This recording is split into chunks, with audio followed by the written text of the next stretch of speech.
Welcome everyone to another episode of Dialogue with Darwin. Today, we are joined by Priya Chakrabarty, Senior Director HR at Essar Capital. Priya has done her master's in organizational dynamics from the University of Pennsylvania and brings in more than 20 years of experience in the area of human resources. Having worked across industries like manufacturing, pharma, IT, and retail, she's passionate about strengthening organizational culture and people practices. We are super excited to be having a conversation with her about some of the interesting initiatives at Essar Capital. Welcome, Priya. Welcome to the conversation. Thank you so much, Gautami. Really looking forward to this exciting conversation. Thank you. Thank you for being with us. And to start off, Priya, Essar is a conglomerate with a huge and diverse workforce, right? Tell us how you approach talent development within the group. I think in the last few years, there's been a lot of consolidation and expansion plans for Essar as such. In fact, you just did mention about the fact it's a conglomerate, and I think, over the last 2 to 3 years, we've kind of transitioning more, from a private equity fund kind of a model. So that changes the way how we operate. Having said that, for us, because of this transition and transformation journey that we've kind of embarked on, reskilling and upskilling is one of the key things are at the forefront of everything that we do. And I think for us, looking at people moving into newer roles, taking on new opportunities, when you're looking at starting up new ventures, is a matter of habit, in fact, right? Because if you look at Essar and its growth over the 50 years, we've always had a backward or a forward integration kind of approach. So we've looked at leveraging skill set within the organization to take on new opportunities whenever we're venturing into new businesses.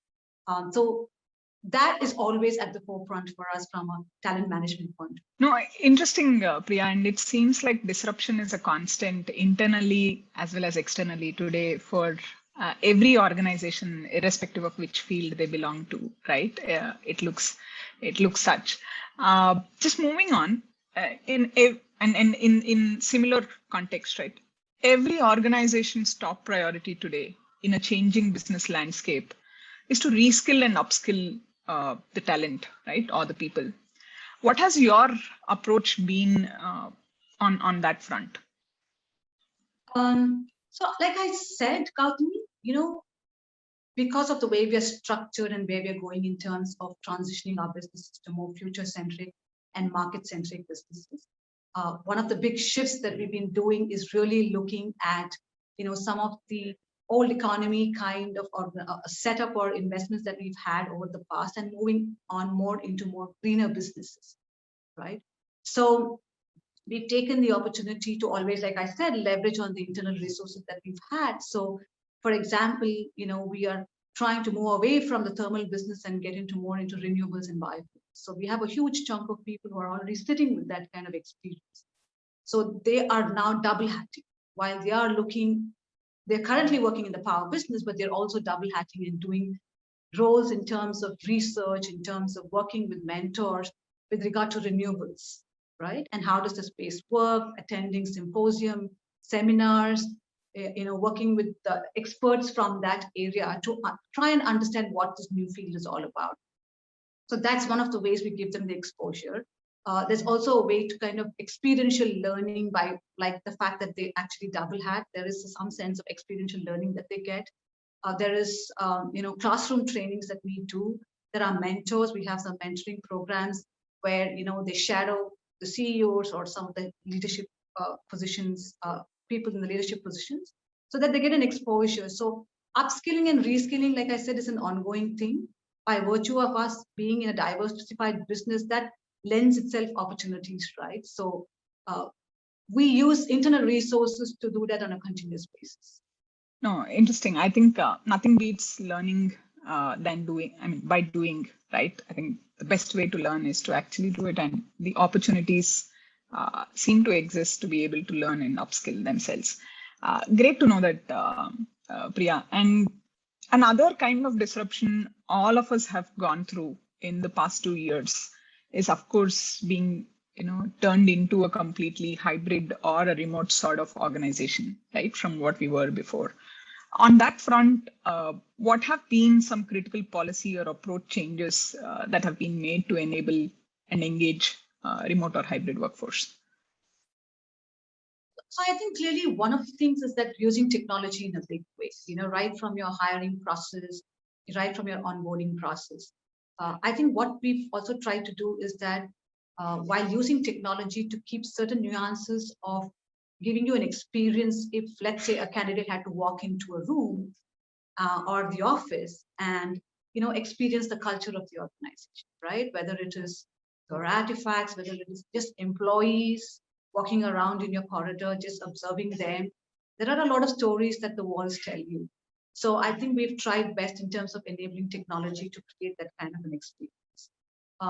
While technology is from how it facilitates, I think more importantly is to how do you equip your managers to ensure that they build very strong trust with their employees or enhance the trust that they really already had. Because I think if leaders are able to demonstrate that, even when the times are difficult, you can rally the entire set of people to go along with you, especially considering that you're not going to be face to face, right?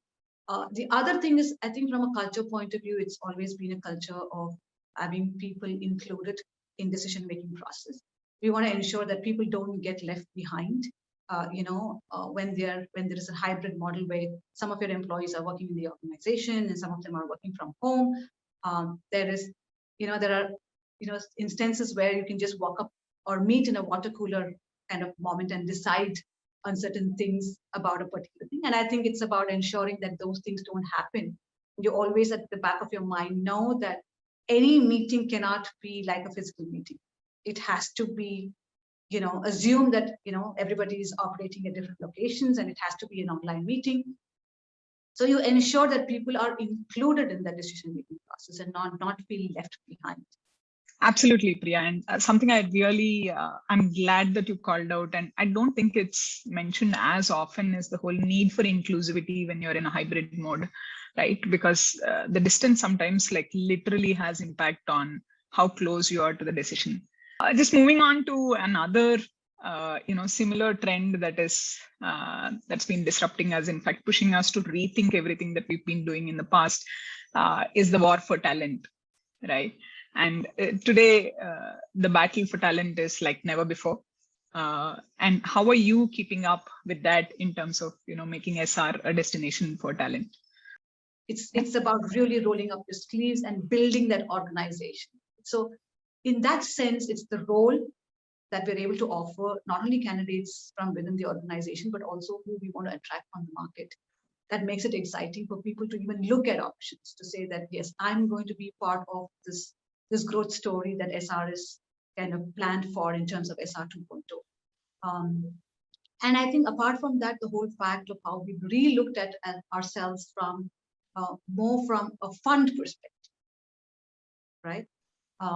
That's a different story again, to look at not just from a portfolio company point of view, but how does this whole fund setup operates. It's for us in a way, it is like changing the wheels of the bus when the bus is in motion. And how many people get an opportunity to be part of that kind of a growth story? So that's exactly the whole reward mechanisms changes for us in that new context. So that's another thing that we've looked at in terms of rewards, recognition, in terms of roles, in terms of whole learning opportunity, looking at youngsters who can take on really higher responsibilities and drive change. So these are some of the things I think which we've been kind of talking about and getting our own people within the organization to really get excited about it and communicate it to the external world. So I think if you're able to offer them the whole package in terms of the role, in terms of the reward, in terms of growth, I think that will help you attract talent into the organization.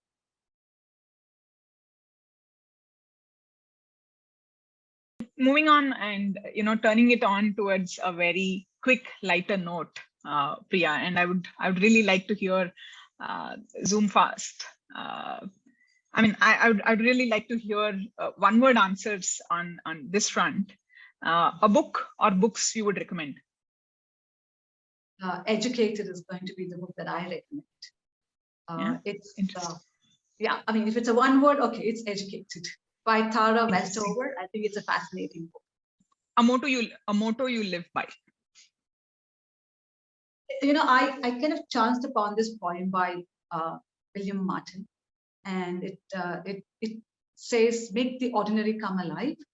Uh, I think it's a fascinating poem. I'm just going to kind of say two lines because it says, if put all your efforts to make the ordinary come alive, and the extraordinary will take care of itself. I think it's just such a powerful, profound statement. I have tried to internalize that in my life and in my everyday life, and I think I try to enjoy ordinary things that makes the day extraordinary for me. So that's always been my pursuit. That's fantastic to know, Priya. A trait HR leaders must have. It's empathy, humility, and I think from a competence point of view, really understanding the business.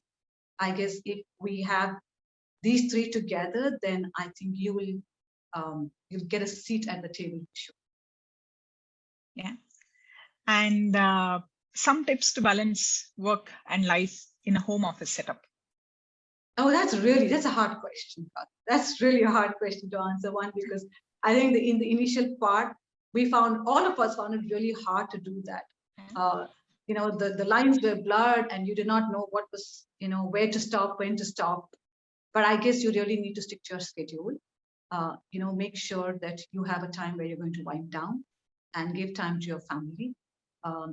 Keep the communications open with your manager, free and constant, so that they know what you're doing and what you're going to deliver, and be on top of those deadlines and timelines. And I think we're all creatures of habit. If we can keep at a schedule, in a consistent way, you can work out a good work-life balance. Yeah.